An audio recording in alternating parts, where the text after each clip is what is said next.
Hello, my name is Brooklyn Stevenson, and this is my internship experience presentation for Public Health 497. I did my internship at Island Cardiology in Carolina Beach, North Carolina. Their mission is to diagnose and treat those with heart-related issues, as well as encourage healthy maintenance behaviors. And this is a private practice office. The population that's served by the office is open to all demographics, so they're open to serving children, adults, geriatric patients, of any race, gender, ethnicity, and any socioeconomic standing. The staff at Island Cardiology is headed by Dr. Damian Brzezinski. He worked in the Department of Cardiology at Wilmington Health for 25 years, but decided to retire in 2016. And only after a few years of retirement decided to come back to the world of cardiology and open his own practice. There are also nuclear diagnostic technicians that travel to the office every Tuesday and Thursday from a separate company. There is an in-office sonographer that works solely for the office and Dr. Brzezinski.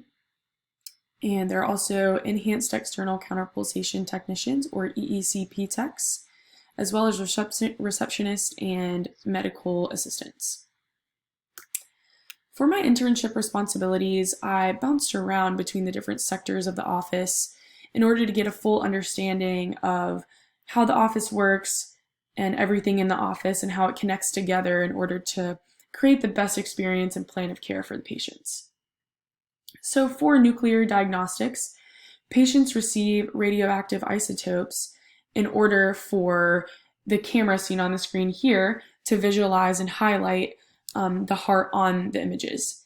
So they'll receive the isotopes, they're injected into the bloodstream, and then they're allowed to run through the bloodstream for a few minutes, and then they receive a resting image, and then they go back and have a stress test, which involves walking on the treadmill or receiving another injection of a chemical to make their heart race. And then they receive a second set of pictures, and so Dr. Brzezinski can compare the resting and stress-gated images and evaluate the function of the individual patient's heart. So for my responsibilities in this sector, I focused on organizing the injections and assisted with that. So the radioactive isotopes are very specific to each patient. They're ordered every day according to the amount of patients that are being treated in the office that day. And it requires a lot of documentation and quick writing procedures because the isotopes are only active for a certain amount of time. So the documentation is really extensive in that, so I assisted with that.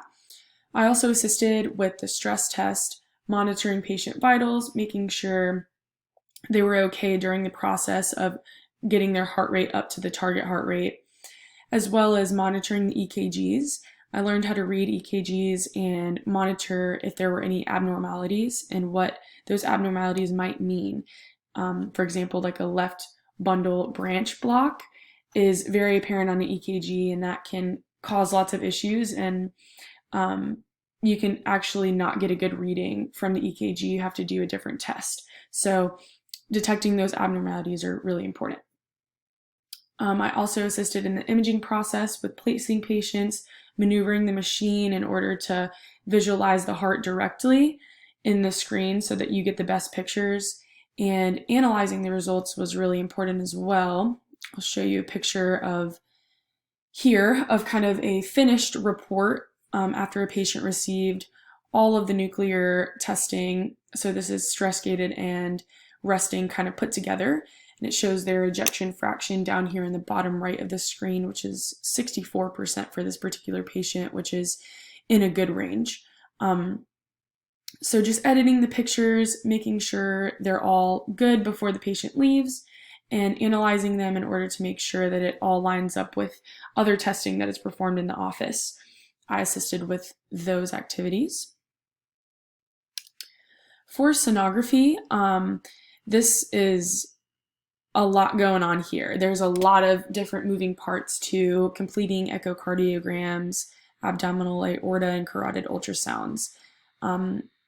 The sonographer in office is highly trained, and so it's kind of difficult to get in there and really do a lot with this, but I was able to view a lot of these procedures and able to, kind of maneuver the wand around patients to learn how to place it correctly and in the right positions for each test.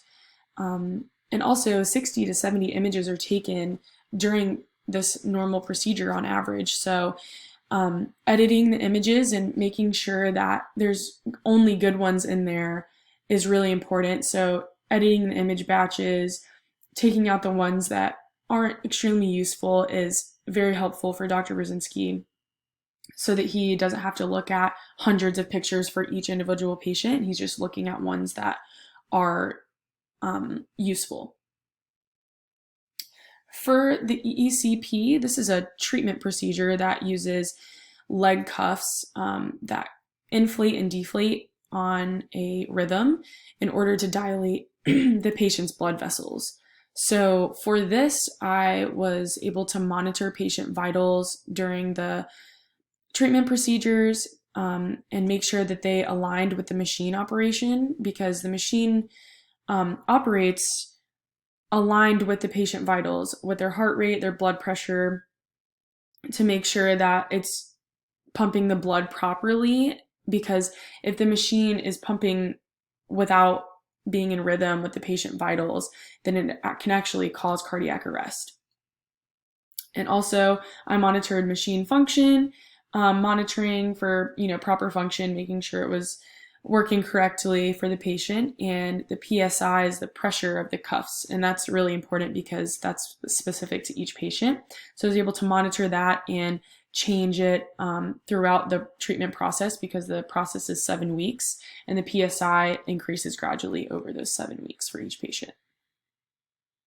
I also helped with the front desk and patient workup, appointment notifications over the phone, telling patients that they had an appointment, educating them on what they needed to do before they came in for their appointments, putting together paperwork packets, gathering patient data during the workups before the examination by Dr. Brzezinski, getting their medications, medical history, and I also assisted with EKGs and heart monitor placement. These are the public health domains that were addressed in this internship: the science of human health and disease, basic methods of data collection, data analysis, health promotion, use of electronic technology, and population health concepts. My most important learning from this internship, I would say, was patient communication and the basics of the cardiology field. The aspect I liked the most was sonography, just because it was a lot of information and it was really challenging at first, but once I learned how to do it, it was really rewarding to be able to see how much I learned throughout the process. The aspect I liked the least was the redundancy, just a lot of the same thing over and over every day, but obviously, everyone has a heart and everybody can have issues with it, so it's important to address those issues. My most memorable experience was actually an active heart attack that a patient was having during a workup. It was kind of a jarring experience because it's super urgent, but the staff was really good about keeping everyone calm, keeping the patient calm, but addressing it in an efficient way. This internship will definitely help me in my future career and education. I hope to go to physician assistant school, so this will help me with patient contact hours for my applications, and just having a basic medical experience going into PA school is super important. It gave me a hands-on public health experience. It kind of brought together all of my 4 years at UNCW in this program and helped me put all the concepts together. And it was a really enjoyable experience, and I'm very thankful for it. Thank you so much for watching my presentation.